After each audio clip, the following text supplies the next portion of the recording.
So let's talk about this question. This is the part of this belongs to one dimension box, infinite potential one dimension box. ठीक है. Question क्या है? Question is what is the probability of particle in the nth state for x lies between 0 to a/2. मतलब कोई particle है जो किसी one dimension box में है जिसकी लेंथ कितनी है, x is equal to 0 to x is equal to a.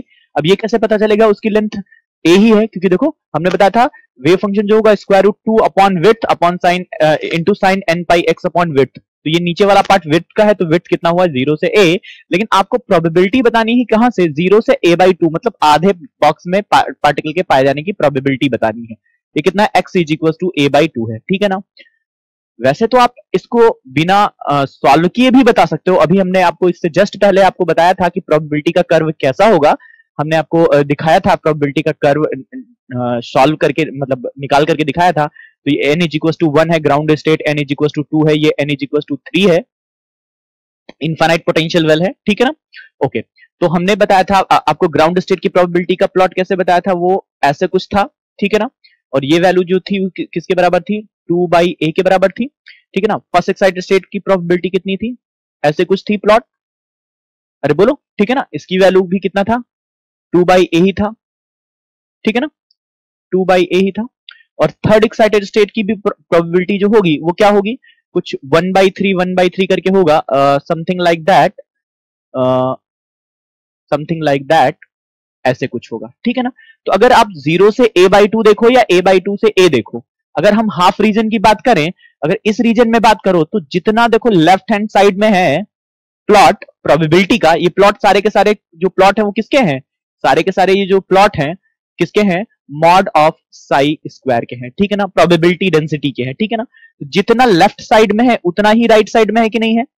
पूरे के पूरे किसी में भी देखो 1.5 1.5 1 1 हाफ एंड हाफ. ठीक है ना. ऊपर भी जितने आते चले जाएंगे सारे के सारे स्टेट के लिए क्या आता चला जाएगा?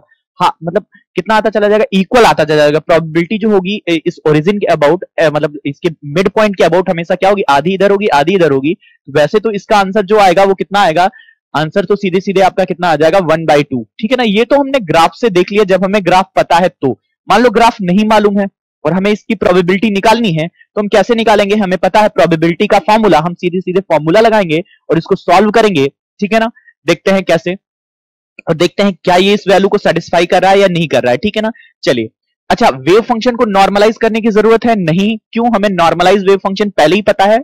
नॉर्मलाइज वेव फंक्शन कितना होता है पार्टिकल इन द बॉक्स का? अभी हमने निकाला था कैलकुलेट करके इससे पहले वाले लेक्चर में, √2/a sin n pi x upon a. ठीक है ना. तो अगर ग्राउंड स्टेट की बात करें तो हम क्या करेंगे? n इज इक्वल टू 1 लेकर के चलेंगे. ठीक है ना. अगर फर्स्ट एक्साइटेड स्टेट की बात करें तो n इज इक्वल टू 2 लेकर के चलेंगे. फिर अगर थर्ड एक्साइटेड स्टेट की बात करें तो n इज इक्वल टू 3 लेकर के चलेंगे. तो हम इसको क्या करेंगे? 1 2 3 हर एक के लिए अलग अलग सॉल्व भी कर सकते हैं और उसको उसके बाद उसको क्या कर सकते हैं? जनरलाइज कर सकते हैं. ठीक है ना. तो मैं जरा एक में करके बता देता हूं, आप बाकी 2 3 में आप कर लीजिएगा और वैल्यू उतनी ही आएगी, क्योंकि प्लॉट भी मैंने दिखा दिया कि प्रोबेबिलिटी का प्लॉट क्या आ रहा है? इक्वल एंड अपोजिट आ रहा है, बोथ साइड a/2 के अपोजिट, a/2 के बोथ साइड. ठीक है ना. चलिए जरा सा हम देखते हैं किसके लिए? For n is equal to 1 के लिए देखते हैं. ठीक है ना. तो प्रोबेबिलिटी निकालनी तो आप क्या करोगे? 0 to a/2 Sai star Sai करोगे तो कितना आ जाएगा? बोलो. 2/a आ जाएगा sine square n pi x upon कितना आ जाएगा? Sine square n pi x upon a आ जाएगा इनटू dx. ठीक है ना. ये आ जाएगा इतना. अब क्या करना है? आपको पता है हमने बताया था sine square 2 sine square theta कितना होता है? 1 माइनस कॉस 2 थीटा होता है. तो कितना हो जाएगा ये आपका? 2 साइन स्क्वायर थीटा कितना हो जाएगा? 1 माइनस कॉस 2 थीटा हो जाएगा. तो ये कितना हो जाएगा? It will be equal to, ये 1 अपॉन a बाहर आ गया. 2 साइन स्क्वायर थीटा को हम कितना लिख रहे हैं? 0 टू a/2. यहां पर लिख रहे हैं हम इसको 1 माइनस कॉस 2n पाई x अपॉन कितना? a. दिख रहा है? इनटू कितना? dx. अब हम क्या करेंगे? इसको इंटीग्रेट करेंगे.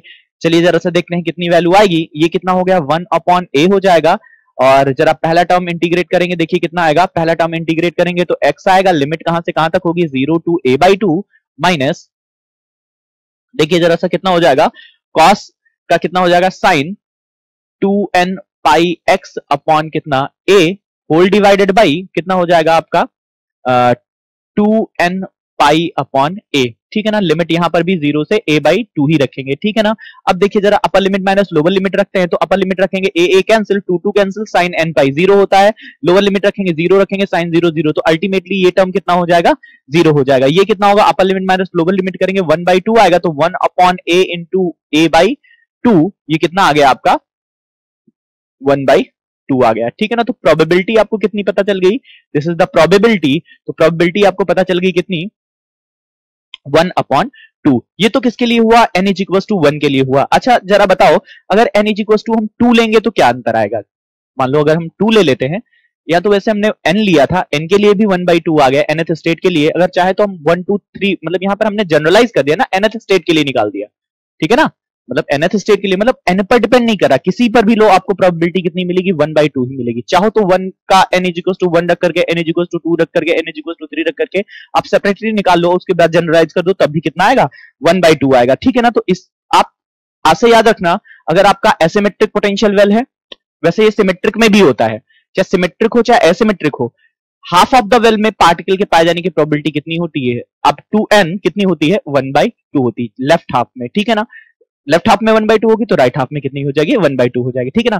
फिलहाल एसिमेट्रिक का यहां देखो, सिमेट्रिक का भी आगे हम करेंगे, ठीक है ना, ठीक है, ओके। अच्छा आगे चलते हैं। अब जरा सा थोड़ा सा वैसे करना तो इसमें हमें चाहिए कि अनसर्टेनिटी प्रोडक्ट भी निकाल लें, ठीक है ना, क्या कहते हो निकाल लें, चलो जरा सा निकालते हैं। अच्छा चलते हैं यहां पर अनसर्टेनिटी प्रोडक्ट निकालते हैं। तो क्वेश्चन लिखिए जरा सा,